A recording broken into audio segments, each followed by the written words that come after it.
We get told so often that communication is the key for a good relationship. I even caught myself saying that to so many of the couples and families that I work with. But one thing that's often asked is how? What do we actually say? And how do we know enough about ourselves to be able to have these conversations? What are these conversations? What is the communication? Hi, I'm Marie and I'm a therapist, and one of the things I want to talk about is how to communicate in a couple.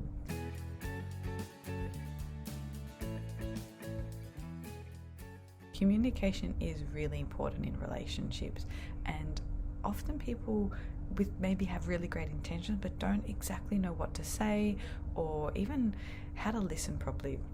One of the resources that I recommend to couples is the book 8 Dates by John Gottman, Julie Schwartz Gottman, Doug Abrams, and Rachel Carlton Abrams. And this book is awesome, and I've recommended it to so many people, and I thought I'd share with you my experiences actually working through the book myself. So bringing to you some of the things that have come to my mind, some of the things that maybe I've struggled with, and what it felt like being on the other side, going through this with the lens of a client, someone who, instead of being the therapist, is actually just doing the work themselves. And I'm going to share with you after each date how I found that topic and some of the thoughts that came to mind. So the first thing I wanted to share was this was actually a lot harder than I thought to book the time in, to think about when in my diary am I going to schedule these dates, and when am I going to read the book or listen to it as an audiobook prior to the dates. And so one of the things that I found most useful was actually sitting down with my partner. We've got a big kind of yearly calendar, and we penciled in one a month, double check that works for both of us, and then we put them through to the rest of the year. So we had, I think, we booked 6 in advance, and then we've got a couple more to book in after Christmas, and that was really helpful. And then I went through my personal diary and I time blocked when am I going to read that chapter. And I probably would, the first time I went through it, I did it as a mixture of audiobook and ebook, and I'll probably do the same this time, where I might listen to it while I'm walking the dog, and then either listen to it a second time or kind of flick through the book and have the questions ready. This was actually something we had talked about probably a year earlier, and it's taken us this long to actually put these things in place. And one of the reasons I think that is I live by my diary. If it's not in my diary, it doesn't get done. So it was really hard to spontaneously say, hey, let's have this date, and both of us having read that same chapter. So I think it's really helpful to plan when you're going to have them and then read the chapters. The first one took a little bit extra time because there's an extra chapter there on how to actually have some of these conversations, some ideas for troubleshooting, and then I think they get a bit easier as you go through. So the first topic was trust and commitment. And I found that really interesting to think about my own family, the people around me, the different couples that I see, what commitment means to different people. I'd never really thought about it before.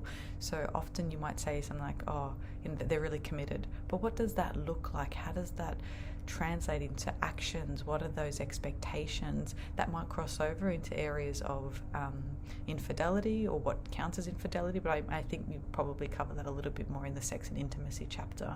But it really gets you thinking about, how did my family show commitment? Was it by showing up every time for sporting games? Was it being there for me when I needed them? Did I feel like a lack of commitment when they would say something and not follow through? And I really found that really hard to separate from the elements of trust.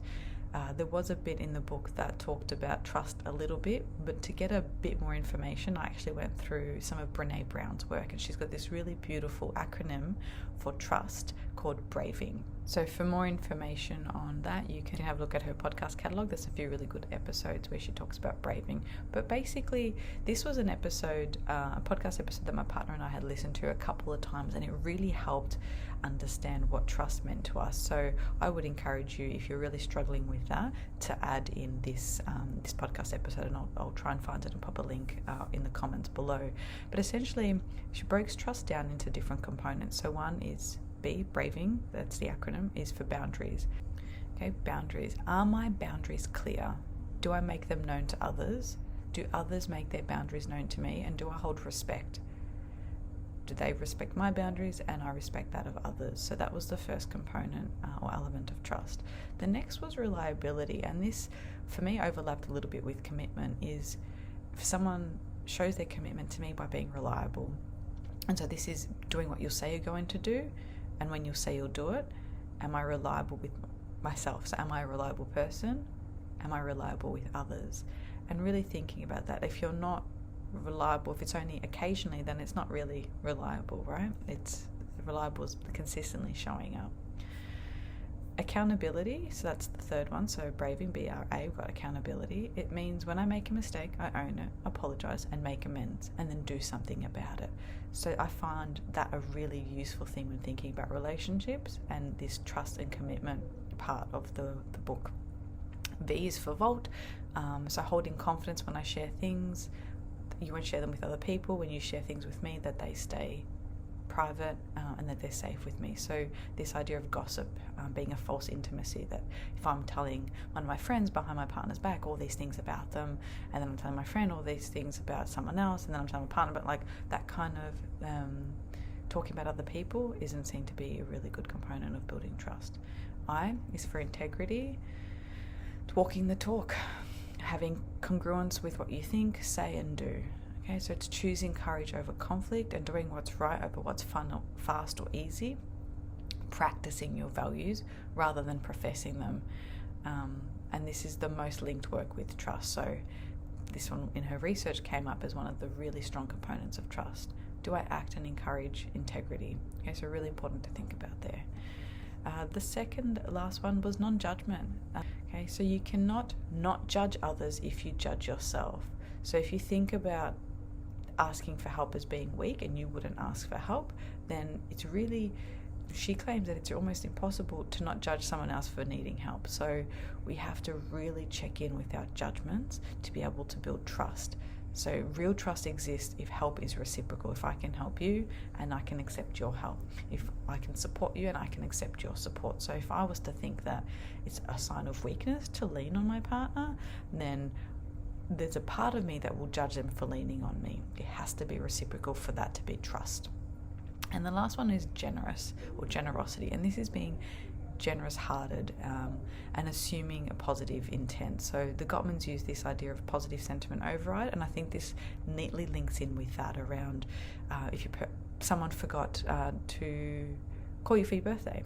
It's not saying, oh, that person, I can't believe it, how did whatever of them. It's actually thinking, that's unlike them. I wonder if they're okay. It's about giving the benefit of the doubt and assuming a positive intent. So if somebody is running late and they don't let you know and you've burnt dinner in the oven, it's not saying, why are you always running late? What's wrong? Blah, blah, blah, and yelling at them. It could be, I'm going to assume that maybe there was traffic, maybe something happened out of their control.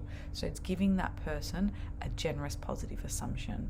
And if you find that you're going into that negative all the time, you might want to look at some of the Gottman's resources around negative sentiment override.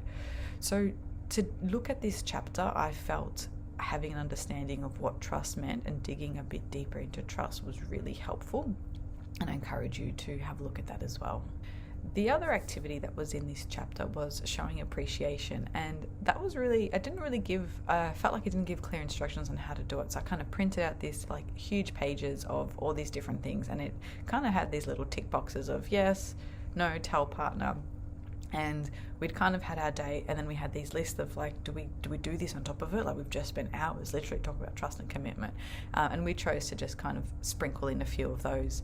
Like I think we picked 5 or 6 and just shared them with each other. But I found that was a really nice exercise to have on the side, whether you choose to share them or not, and kind of find ways to let your partner know over time the things that you appreciate or grateful for about them or about your relationship.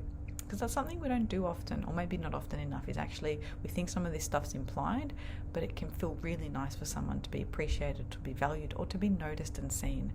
And that's part of that intimacy. I know Esther Perel uses this idea of intimacy as into me, I see, and we really want to be seen by our partner and seen for the things that we do and the choices that we make and the struggles that we have. So having someone say, I really admire this about you, or I really love that we have fun together, or I think it's really great how you handle these difficult situations, vocalizing them is really helpful.